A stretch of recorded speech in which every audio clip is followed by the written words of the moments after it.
I think one of the hardest things about believing in God is trying to talk about it.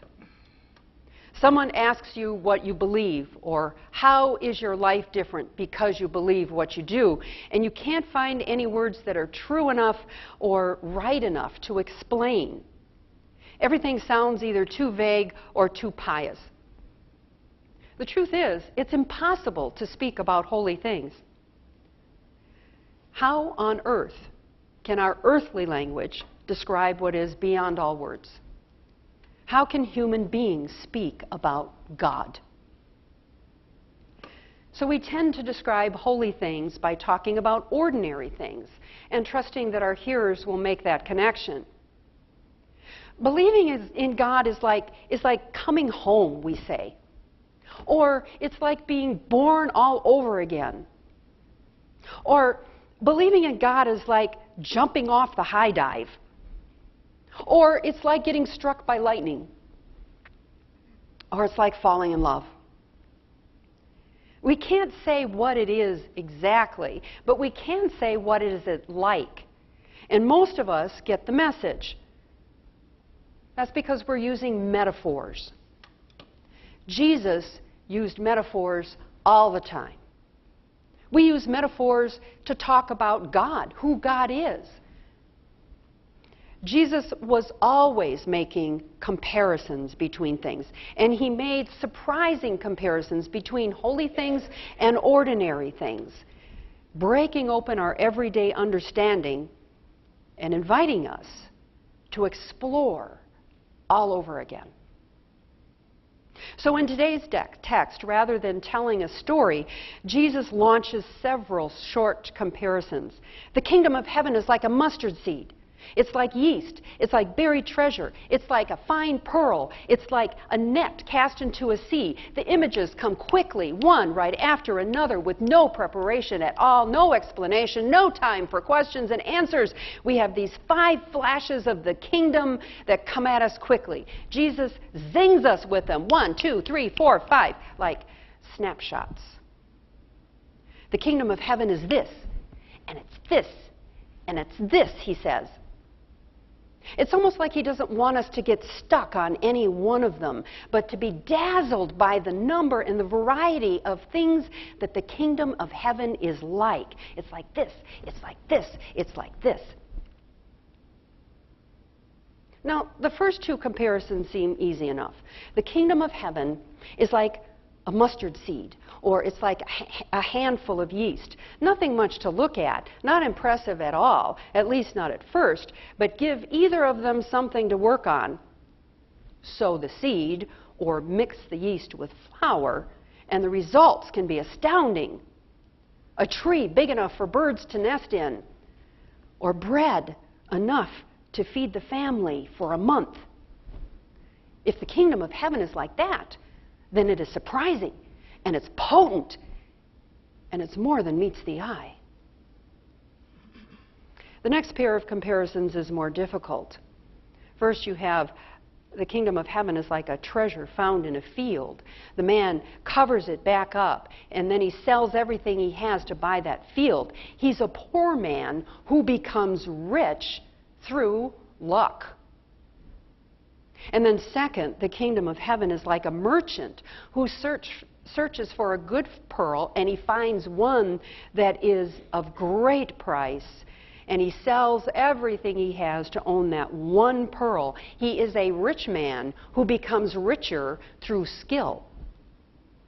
But rich or poor, skillful or lucky, each man finds something of great value, and he sells everything he has to make it his own. If the kingdom is like that, it's rare, but it's attainable for those who are not only willing, but also eager to pay the price.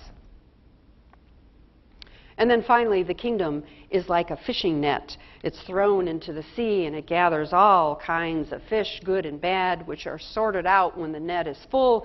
If the kingdom of heaven is like that, then it is not something we find, but it's something that finds us and hauls us into the light.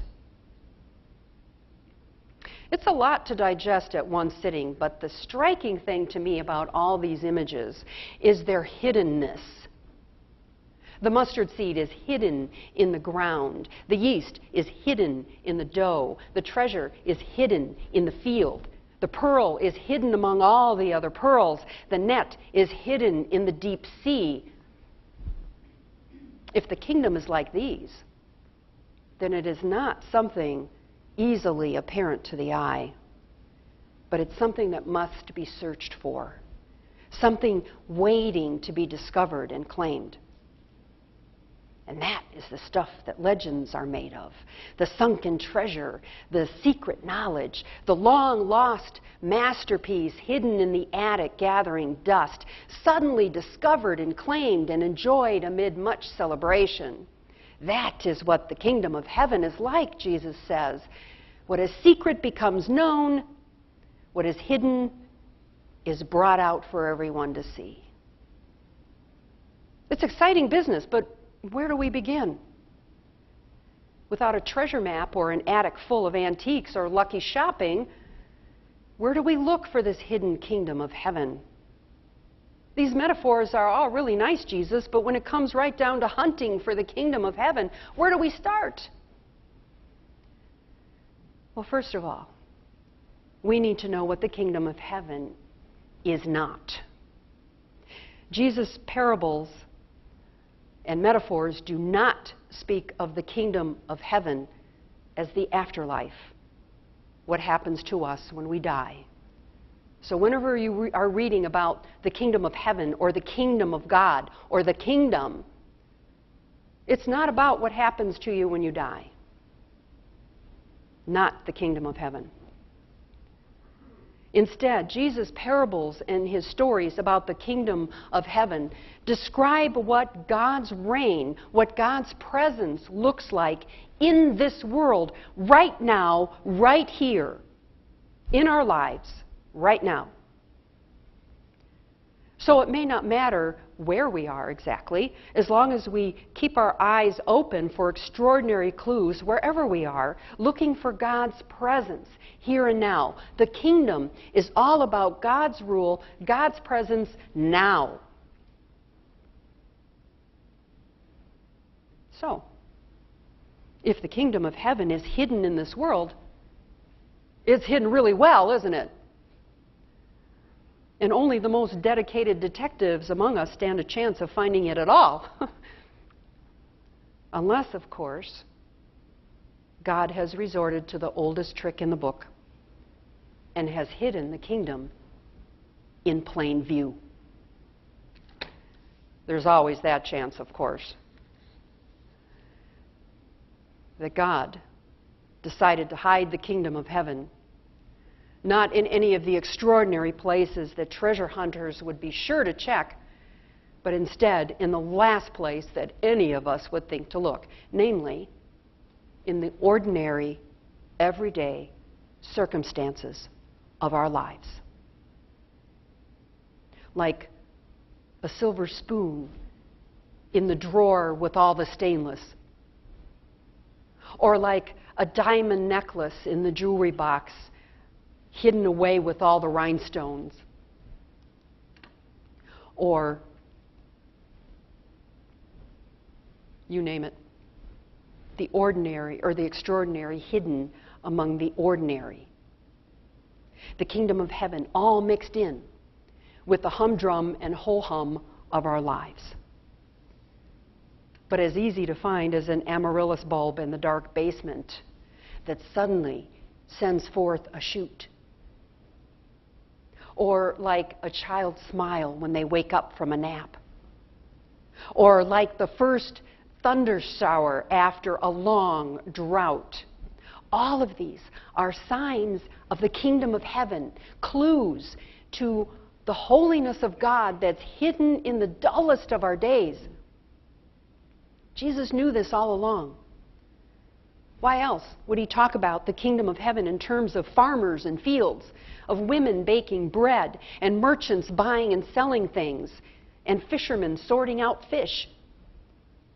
Unless he meant to tell us that the kingdom of heaven has to do with these things, that our treasure is buried not in some far-off exotic place that requires a special map, but that X marks the spot right here, right now, in all the ordinary people and places of our lives.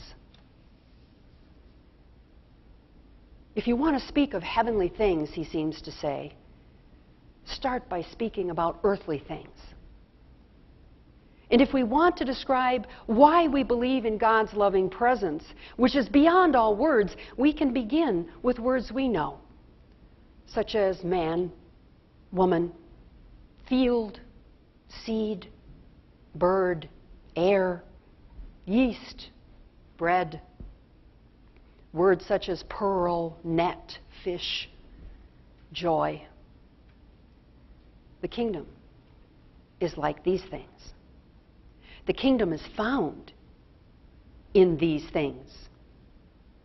These are the places to dig for the kingdom of heaven. These are the places to look for the will and the rule and the presence of God. And if we cannot find them here, we can't find them anywhere else. For here on earth is where God sows the seeds of heaven. And that treasure is the only one worth having.